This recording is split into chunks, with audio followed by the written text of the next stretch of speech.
The one thing that attracted me most, I guess, is that he said that I would have a really great or huge potential. Right. So he said, like, I'm seeing a lot of potential in you, but there was always a but. There was a but, yes. You need to, you know, try to live spiritually and more spiritually. You know, you need to be on the right path. And obviously the right path was to be with him. With him, yeah. That was really clear. Yeah. And Der Benno hatte ein sehr gutes Gefühl für die Schwächen und Stärken der einzelnen Leute und mit dem hat er gespielt und er hat eigentlich überall die Schwachpunkte von den einzelnen Leuten greifen können. I went over in the workshop and he was there and he would do this thing with his fingers, you know, which is of course a hypnotic thing too. Did but he he's point the finger? Oh yeah. Oh yeah. I know that. You too get the pointed finger. I have a strange feeling suddenly. Yeah, but it's going around in circles and it's maybe pointing at your abdomen. And you will feel something really strong. And at that time it was really a hard sensation, like an energy that you would feel inside the body. And even now I don't know if that was kind of hypnotic suggestion? Yeah, it was really strange feelings, and I thought he must be a master. Zum Beispiel wurden die Ehepaare auseinandergenommen mit Partnertausch. Das war auch so ein Mittel, um die Leute an ihre Grenzen auch zu bringen, die emotionalen Grenzen. John Miller, who's, you know, ugly and fat, is directing. There may be 4 or 5 women there, maybe 2, maybe. I never had a one-on-one with him, but I have since heard that it did take place, which is disgusting. So, but he would direct who was going to be with whom and what they were going to do.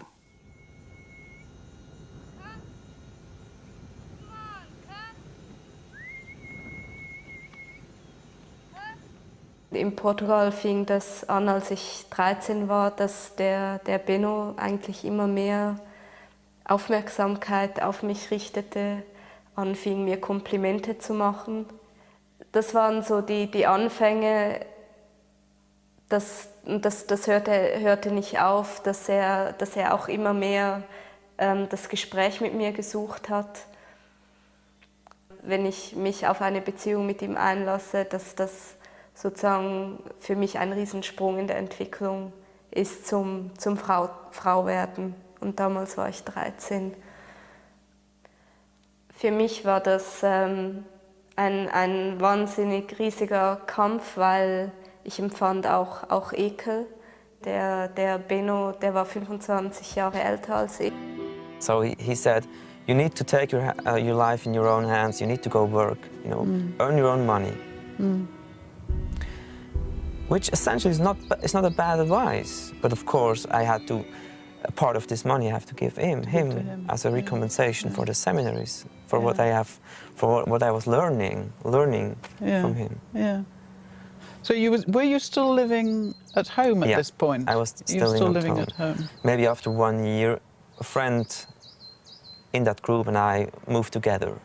Yeah, but that was arranged by him. Right. By the guru. It's kind of closing the boundaries, isn't it? It's kind of beginning to put a fence round you and him and the rest of the group, and cutting you off from the rest of the world, from the rest really. Of the world, yeah, from your family and friends. Yeah. Yeah. Because that's how cults will control. They'll look to control everything that is in your life, your time, even what you eat, whether you know, when you go to bed, when you go to sleep, what you do during the day. Sometimes they'll deprive people of sleep.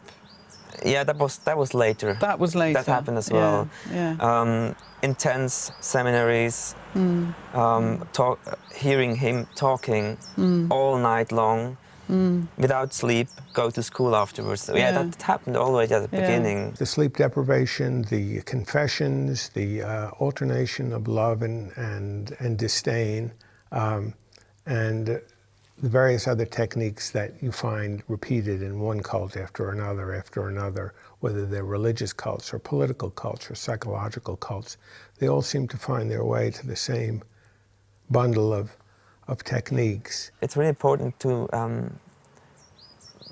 become master over the material world, over the body, so you have to work hard and like discipline your body and your mind. So really, it's like a meditation. Work is like a meditation. So go to work, and you also resolve your karma whilst working. That was also a good point, you know, a good trick to say.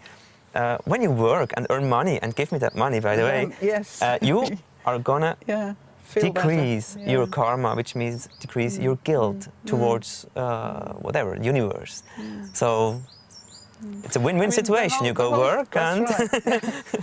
Right. The whole thing about the rewards and punishments, because that's kind of what you're talking about. You know, I'll be pleased with you, is what he was saying. I'll be pleased with you if you do what I say.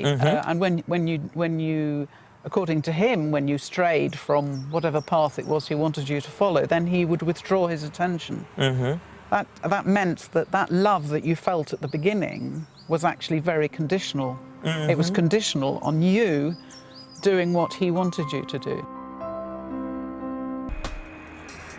My family never knew what I was going through. We had very little contact throughout these years. Now they support me in every way they can. This is my sister Teresa. Together we are visiting my lawyer in Zurich.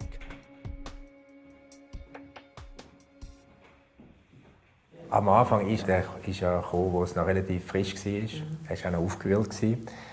Da kann man die Geschichte gar nicht so richtig der Reihe nach erzählen. Das heisst, ich musste ein bisschen Struktur hineingeben und habe ihm dann auch eine Hausaufgabe gegeben. Ich habe ihm gesagt, er müsse die ganze Geschichte aufschreiben. Oder? Und weil ich ja mit diesen Gruppen, die man Sekten nennt, schon lange Jahre zu tun hatte, und darum ist er ja zu mir gekommen, habe ich natürlich auch immer wieder Parallelen gesehen. Bei allen Sachen, die erzählt worden sind, habe ich gemerkt, aha, das ist gleich wie dort, das ist gleich wie da. Wenn man zuerst schaut, was ist passiert, was schildert er einem, wie er behandelt worden ist, körperlich misshandelt, ausgebeutet auf Geld, also am Schluss ja mehrere tausend Franken pro Monat, oder? Dann denkt man, ja, das gibt es doch nicht, oder? Aber wenn man eben dann zurückgeht, wie hat es angefangen, fängt es sehr typisch an, oder? Die erste Stufe ist, jemanden interessiert zu machen, jemanden abhängig zu machen. Zum Beispiel mit Verheißungen. Also, du wirst ein befreiter Mensch, du wirst ein viel gescheiterer Mensch, ein viel erfolgreicherer Mensch. Der hat einerseits Sachen kontrolliert, also was sie geschrieben haben. Sie mussten Briefe vorlegen. Sie haben ihm müssen berichten, was sie die ganze Zeit machen. Und er hat das bewertet. Er hat auch die anderen Schweizer Teilnehmer von diesen Seminaren beauftragt, über sie zu berichten, wie sie ja auch wieder über die anderen berichtet hat. Das hat man auch, also man hat eine Art Überwachung, keine Polizei hat man dann. In grösseren Gruppierungen ist das Disziplinierungssystem natürlich bis ins Kleinste geregelt und auch mit Institutionen, also mit Gerichten etc. Das war jetzt da nicht so gewesen, sondern das ist halt dann im direkten Gespräch passiert, wo allerdings dann auch ähnlich stundenlange Gespräche, stundenlang aufeinander einreden mit den üblichen Massnahmen, also bis zu Schlägen, wo sie ja dann sehr misshandelt worden sind, also Folterung. Das ist nicht unbedingt immer typisch, manchmal wird es auch völlig gewaltlos gemacht, aber bewirken tut es etwas Ähnliches. Oder? Man kann auch mit stundenlang, ohne jemanden anzulangen, kann man massiv unter Druck setzen, wo es wirkt wie Folter. Bei mir war es vielleicht auch noch, dass nachher, je länger ich bei denen war, desto schwieriger war es rauszugehen, weil ich hätte mein ganzes Weltbild wäre ja auseinandergefallen. Oder das, was ich alles geglaubt habe, das, was ich gehofft habe, meine Fantasien, Wünsche, Träume, wären in sich zusammengefallen. Ich hätte im Grunde noch, wir müssen selber zugeben, dass ich die letzten 5 oder 10 Jahre im Grunde noch in eine Sackgasse gelaufen und jetzt eigentlich wieder alles zurück muss und wieder vorne anfangen, wo ich vor 10 Jahren gesteckt bin. Aber das ist eigentlich jetzt effektiv passiert.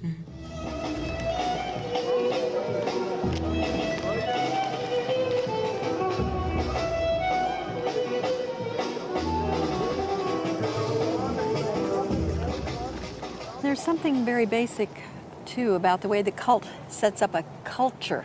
They come from the same root. And in the culture, some things become okay that really are not okay, like harming people, abusing people.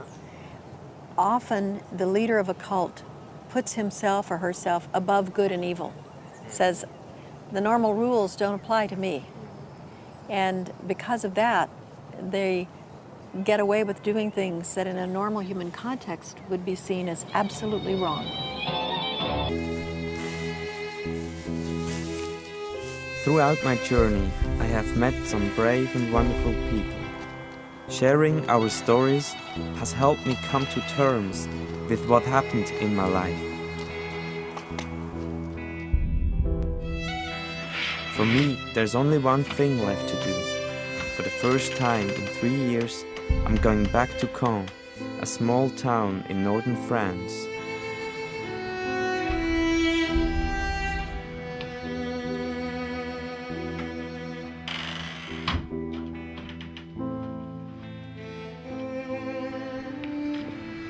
I want to see if the guru still lives at the place.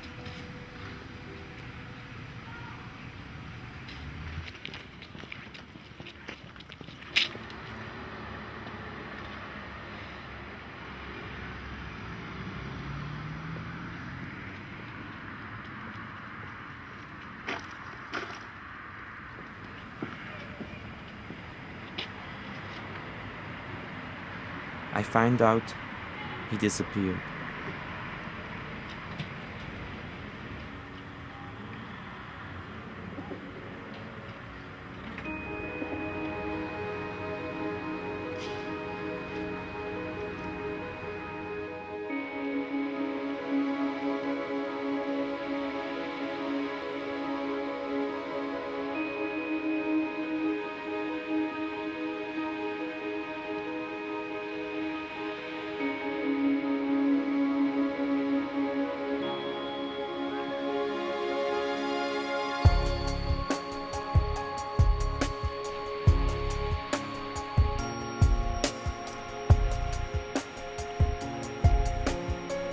Wherever I go, I take my past with me.